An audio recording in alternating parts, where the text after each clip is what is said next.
वो कहावत तो आप लोगों ने सुनी होगी कि मीठा मीठा हप हप और कड़वा कड़वा थू थू। यही बिल्कुल हो रहा है कुछ अमेरिका के साथ। आईसीसी मतलब इंटरनेशनल क्रिमिनल कोर्ट, जो कुछ वक्त पहले अचानक से उस वक्त चर्चाओं में आया था कि जब रशिया और यूक्रेन वॉर में उसने व्लादिमीर पुतिन के खिलाफ अरेस्ट वारंट जारी किया था। दुनिया भर में अचानक से चर्चाओं में आया था। अमेरिका ने खूब बढ़ चढ़ कर उसको सपोर्ट किया था, बावजूद इसके कि अमेरिका खुद भी इस आईसीसी का मेंबर नहीं है। अब हुआ क्या था, व्लादिमीर पुतिन जो है उनकी तो ज़िंदगी बदल गई थी। वॉर चल रही थी एक तरफ और दूसरी तरफ दुनिया में आना-जाना ही उनका बंद हो गया, मतलब आइसोलेट हो गए। क्योंकि अगर वो किसी भी ऐसे देश में कदम रख देते जो इस कोर्ट का मेंबर है, मतलब आईसीसी का, तो फिर उसके ऊपर ये ज़रूरी था कि वो कोर्ट के ऑर्डर के तहत व्लादिमीर पुतिन को फ़ौरन अरेस्ट कर ले। इवन इंडिया में आपको याद होगा G20 समिट हुआ था। दुनिया के बड़े-बड़े लीडर आए, लेकिन व्लादिमीर पुतिन नहीं आए। उन्होंने अपना रिप्रेजेंटेटिव यहाँ पर भेजा। पहले बहुत कयास लगाए जा रहे थे कि शायद आ जाएँगे, खूब सिक्योरिटी का इंतज़ाम किया जाएगा और अगर आ गए तो फिर इंडिया कैसे प्रेशर को मैनेज करेगा। क्योंकि वजह ये थी कि इंडिया खुद मेंबर नहीं है आईसीसी का, तो इसीलिए उम्मीद भी जताई जा रही थी कि शायद आ सकते हैं।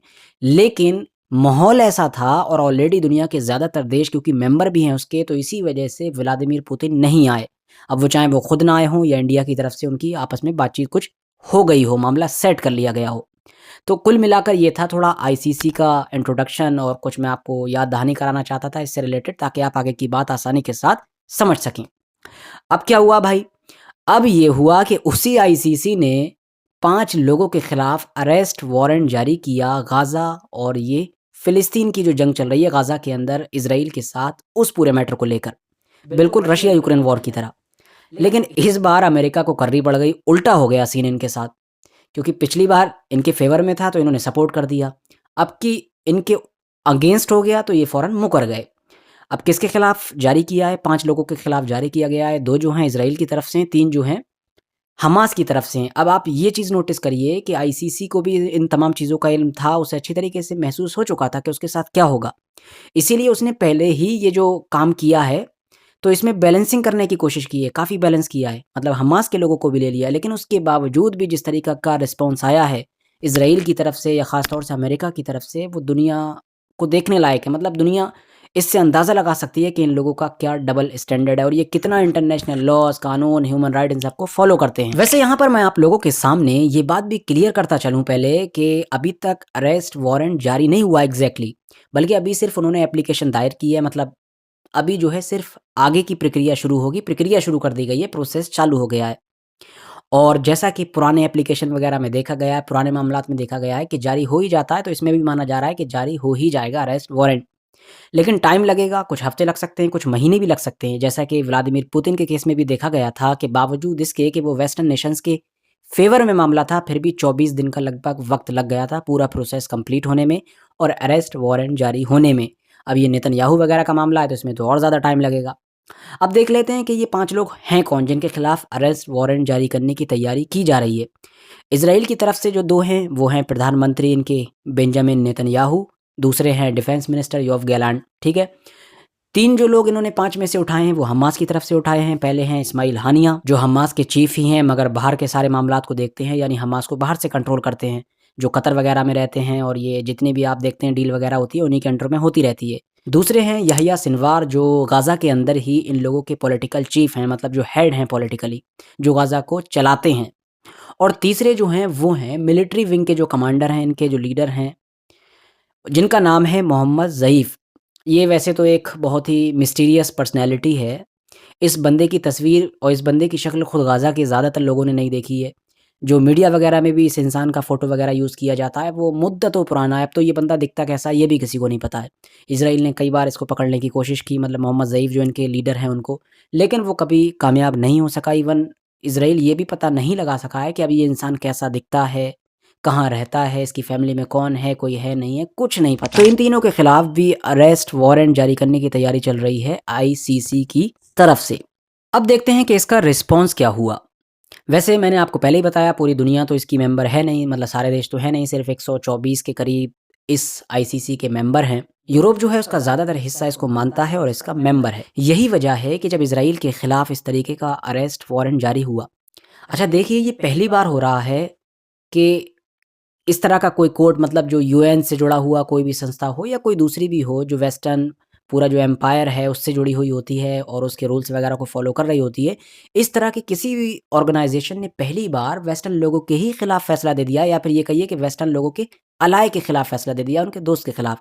तो इसीलिए उनके लिए बड़ी ही अजीबो गरीब सी सूरत पैदा हो गई है, क्योंकि उन्होंने कभी इमेजिन भी नहीं किया था कि ऐसा भी कोई सिनेरियो आ सकता है, वरना तो इन तमाम चीज़ों का इस्तेमाल वो अपने लोगों के खिलाफ ही करते हैं और उनके ही खिलाफ करते आए हैं।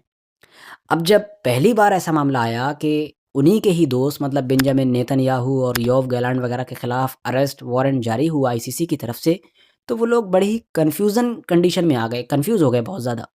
अब हुआ क्या, जो नॉर्वे जैसे कुछ देश हैं, वो तो पहले ही इसराइल के खिलाफ ऑलरेडी हो चुके हैं, वो तो मान्यता तक दे दी फ़िलिस्तीन को नॉर्वे ने, आपको पता होगा। तो उसने उस जैसे कुछ देशों ने तो कह दिया कि हाँ, बिल्कुल, अगर हमारी ज़मीन पर अब अगर अरेस्ट वारंट एक बार जारी हो गया और हमारी ज़मीन पर कोई भी लीडर उनमें से पाँचों में से आएगा, तो हम फ़ौरन उसके ऊपर एक्शन लेंगे आईसीसी के तहत। कुछ देश ऐसे थे कि जिन्होंने दबे लफ्ज़ों में कुछ मिक्स्ड रिएक्शन दिया, जैसा कि जर्मनी है, इटली है, फ्रांस है। इन्होंने कहा हाँ भाई, जब आईसीसी कुछ फ़ैसला सुनाएगा तो रूल तो फ़ॉलो होना चाहिए। अब कुछ यूके यूके को देखिए आप, यूके एक देश था। ये मान्यता मान्यता देता है आईसीसी को, इसका मेंबर है। लेकिन अब वही बात है कि बीच में फँसा हुआ है। एक ऐसे दरिया में फँस गया है, ना इधर जा सकता है, ना उधर जा सकता है। इज़राइल को भी बचा कर रखना है और आईसीसी को भी थोड़ा उसकी वैल्यू को बनाकर रखना है, वरना अगर खुद ही तुम धज्जियाँ उड़ा दोगे उनकी, तो उसकी क्या वैल्यू रह जाएगी। तो इसीलिए वो उसके जो बयान आ रहे हैं वो थोड़े झटपटाहट वाले आ रहे हैं, उसके खुद समझ में नहीं आ पा रहा है कि हम किस तरफ जाएँ। आईसीसी की तरफ जाएँ या फिर इज़राइल की तरफ जाएँ।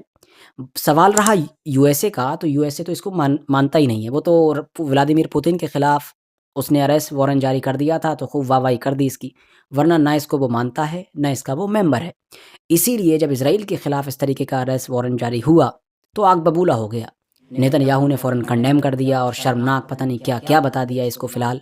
और अब तो खबरें ये आ रही हैं कि अमेरिका की तरफ से आईसीसी के खिलाफ ही सैंक्शन लगाने की तैयारी हो रही है। आप सही सुन रहे हैं। मतलब ऑर्गेनाइज़ेशन तक के खिलाफ ये लोग सैंक्शन लगाने की तैयारी कर रहे हैं। अब इस पर हँसा जाए या अफ़सोस किया जाए।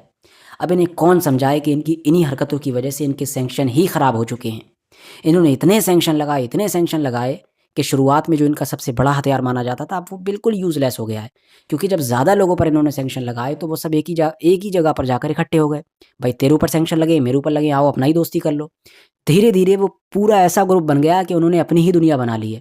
ये दूसरी तरफ से आइसोलेट करने की कोशिश करते हैं, वो अपनी दुनिया में ट्रेड शुरू कर देते हैं, अपनी दुनिया में तेल बेचते हैं, अपनी दुनिया में गैस बेचते हैं। अब उनकी अपनी अलग दुनिया चल रही है। और आप रशिया को देख लीजिए, जिसके ऊपर इन्होंने इतने सैंक्शन लगाए कि वो वर्ल्ड की सबसे ज़्यादा सैंक्शन वाली कंट्री बन गई।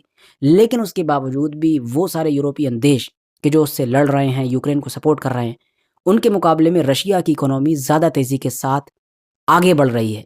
अब आप समझ सकते हैं कि अमेरिका के सैंक्शन कितने ज़्यादा असरदार हैं। ईरान को ही देख लीजिए, कुछ चीज़ों में वो ज़रूर आज भी पिछड़ा हुआ रह गया सैंक्शन की वजह से, लेकिन डिफेंस देखिए उसका कहाँ पहुँच गया आज। कोई उसे प्रॉब्लम नहीं है। क्यों? क्योंकि उन्होंने अपनी एक अलग दुनिया बना ली। North Korea, China, Russia, Iran, ये सब एक जगह पर इकट्ठा हो गए और नतीजा ये हुआ कि पूरा सैंक्शन का सिस्टम ही यूज़लेस हो गया। अब ये आईसीसी जैसी संस्था पर भी अगर सैंक्शन लगाएँगे, तो सोचिए इनकी इमेज कहाँ जाकर रुकेगी। कौन फ्यूचर में इनके बनाए हुए कायदे कानून या इंटरनेशनल लॉज़ वगैरह की परवाह करेगा, आप सोचिए। अब चलें अगर हमास और इज़राइल की तरफ कि उनका रिएक्शन कैसा रहा इस पूरे मैटर पर आईसीसी के, तो हमास ने इसको कंडेम किया और उसने कहा कि हमारे ऊपर ये अरेस्ट वारंट जो जारी करने की तैयारी की जा रही है, ये तो बिल्कुल ऐसा ही है जैसे आप विक्टिम को ज़बरदस्ती मुजरिम बना रहे हैं, मतलब मज़लूम को ही अदालत में ले जाकर खड़ा कर रहे हैं। इज़राइल की तरफ चलें तो वहाँ भी उसके मंत्री वगैरह फ़ौरन भड़क उठे भाई, सबने बड़ा गर्मजोशी के साथ बयान दिया, शर्मनाक पता नहीं क्या-क्या बताया। और इज़राइली प्रधानमंत्री नेतन्याहू ने तो कहा कि ये जो आईसीसी का प्रोसिक्यूटर है, मतलब करीम खान, ये हमारे दौर का दुनिया का सबसे बड़ा यहूदी विरोधी है। मतलब हर कोई यहूदी विरोधी हो गया अब इनकी नज़र में जो इनके खिलाफ काम कर दे। करीम खान को ही इन्होंने सबसे बड़ा यहूदी विरोधी बता दिया, मतलब उसके प्रोसिक्यूटर को, बावजूद इसके कि इस इंसान को आईसीसी में 2021 में ब्रिटिश गवर्नमेंट की तरफ से ही अपॉइंट किया गया था। मतलब उस गवर्नमेंट की तरफ से जो इनको अभी भी सपोर्ट कर रही है। यूएसए के बाद सबसे ज़्यादा सपोर्ट ब्रिटेन ही करता है इसराइल को। तो उसी की तरफ से इसको बनाया गया था, अपॉइंट किया गया था। और उसी को अब ये लोग कह रहे हैं कि वो दुनिया का सबसे बड़ा यहूदी विरोधी है। क्यों? क्योंकि उसने इनके खिलाफ अरेस्ट वारंट जारी कर दिया और ये कह दिया कि तुम लोग शर्मनाक काम कर रहे हो, जेनोसाइड कर रहे हो। अब आप लोग ये भी सोच रहे होंगे कि अगर अरेस्ट वारंट सच में जारी होता है तो आगे होगा क्या? क्या फ़ौरन नेतन्याहू या इस जैसे लोगों को गिरफ्तार कर लिया जाएगा? तो इसकी पॉसिबिलिटीज़ बहुत ज़्यादा कम नज़र आती हैं। वो इसलिए क्योंकि आईसीसी जो है, उसकी अपनी कोई फ़ोर्स नहीं है, कोई ऐसा सिस्टम नहीं है कि जिसके ज़रिए से वो खुद जाकर अरेस्ट करे, बल्कि जो उसके 124 के करीब मेंबर हैं, उनकी ये रिस्पॉन्सिबिलिटी बनती है कि अगर किसी के खिलाफ भी कोई एक्शन लिया जाना है, तो अगर उनकी ज़मीन पर वो होगा, तो उन्हें अरेस्ट करना है, उन्हें कार्रवाई करना है। अब जैसे मैंने बताया ना, पुतिन जा ही नहीं रहे थे, तो वही सिस्टम इन लोगों के साथ होगा। ये वहाँ पर जाना ही बंद कर देंगे जो 124 देश उस आईसीसी यानी कि इंटरनेशनल क्रिमिनल कोर्ट के मेंबर हैं। हालाँकि ऐसी कंडीशन अगर आएगी तो इज़राइल के लिए वाक़ई बहुत मुश्किल हो जाएगा। क्यों? क्योंकि यूरोप लगभग पूरा का पूरा आईसीसी का मेंबर है, इक्का-दुक्का नहीं होंगे वरना सारे ही देश आईसीसी के मेंबर हैं। साउथ और नॉर्थ अमेरिका की जितनी कंट्रीज़ हैं, यूएसए को छोड़कर लगभग सारे ही लोग इधर भी आईसीसी के मेंबर हैं। तो यूएसए तो ये जाते रहेंगे, जो इनका अपना पुश्तैनी घर है, मतलब आप जो भी कहिए, दोनों एक ही हैं, वो इज़राइल, अमेरिका। बाकी साउथ अमेरिका, नॉर्थ अमेरिका का रास्ता बंद हो जाएगा, यूरोप का रास्ता बंद हो जाएगा। इधर मुस्लिम वर्ल्ड में तो वैसे भी इनका कम आना-जाना इक्का-दुक्का ही जगह आना-जाना होता है और वाक़ई मुस्लिम वर्ल्ड में इसलिए भी ज़्यादा फ़र्क नहीं पड़ता अगर आना-जाना होता भी, क्योंकि इनमें से ज़्यादातर देश जो हैं आईसीसी के मेंबर हैं ही नहीं, तो कोई फ़र्क नहीं पड़ता। लेकिन अब फ़र्क इससे भी नहीं पड़ रहा है कि वो मेंबर नहीं हैं, क्योंकि ये ऑलरेडी बहुत कम ही देशों में इज़राइल के लोग आते-जाते हैं। अब इधर इंडिया जो है ये भी मेंबर नहीं है, यहाँ इज़राइल के नेता आ जा सकते हैं आसानी के साथ, लेकिन नीचे ऑस्ट्रेलिया वो भी मेंबर है, वहाँ भी नहीं जा पाएँगे अगर अरेस्ट वारंट जारी होता है। रहा सवाल हमास का, तो वो बेचारे तो वैसे भी कौन से के यूरोप के पेरिस में, लंदन वगैरह में छुट्टियाँ मनाने जा रहे थे। उन्हें तो पहले ही आतंकवादी घोषित कर रखा था। अब अरेस्ट वारंट जारी करने से उनके ऊपर क्या ही फ़र्क पड़ेगा, उन्हें अभी भी टनल के अंदर ही रहना है, पहले भी टनल के अंदर ही रह रहे थे। रहा सवाल इस्माइल हानिया का जो बाहर से कंट्रोल करते हैं, तो कतर आईसीसी का मेंबर नहीं है, टर्की आईसीसी का मेंबर नहीं है, वो उसकी कोई बात नहीं मानता है। इजिप्ट आईसीसी का मेंबर नहीं है। तो इन सब देशों में ही इन लोगों का आना-जाना लगा रहता है डील वगैरह की वजह से या अपने काम-काज की वजह से, और ये सारे देश हैं नहीं, तो इनको वहाँ रहने में कोई प्रॉब्लम नहीं होने वाली है। तो कुल मिलाकर ज़मीनी तौर पर तो इसका कोई ख़ास असर दिखने वाला है नहीं, लेकिन हाँ, पॉलिटिकली इसका बहुत बड़ा असर है, बहुत बड़ा मैसेज जा रहा है। इज़राइल की इमेज जो लगातार एक क्रिमिनल वाली बनती जा रही थी, उसमें आप कह सकते हैं कि उस ताबूत में ये आखिरी कील साबित हो रही है। जेनोसाइड जो हुआ है गाज़ा के अंदर, उस पर एक ऑफ़िशियल मुहर लगने जा रही है अगर अरेस्ट वारंट जारी होता है। इज़राइल का आइसोलेशन और भी ज़्यादा बढ़ेगा, क्योंकि यूरोप की कंट्री वक़्त के साथ इसको सपोर्ट करने या इसके साथ खड़े होने से कतरा रही हैं लगातार। इवन स्पेन, आयरलैंड, नॉर्वे ने तो अभी 1-2 दिन पहले ही फ़िलिस्तीन को मान्यता भी दे दी है, और आपको पता होगा इनके रिश्ते इज़राइल के साथ लगभग ख़त्म होने की कगार पर पहुँच चुके हैं। ये सब कुछ इन्हीं तमाम चीज़ों की वजह से हो रहा है। और अगर एक बार अरेस्ट वारंट जारी हो गया, तो यूरोपियन देश जो पहले ही बहुत ज़्यादा परेशान हैं, उनके लिए और बड़ी मुसीबत खड़ी हो जाएगी कि वो करें तो करें क्या?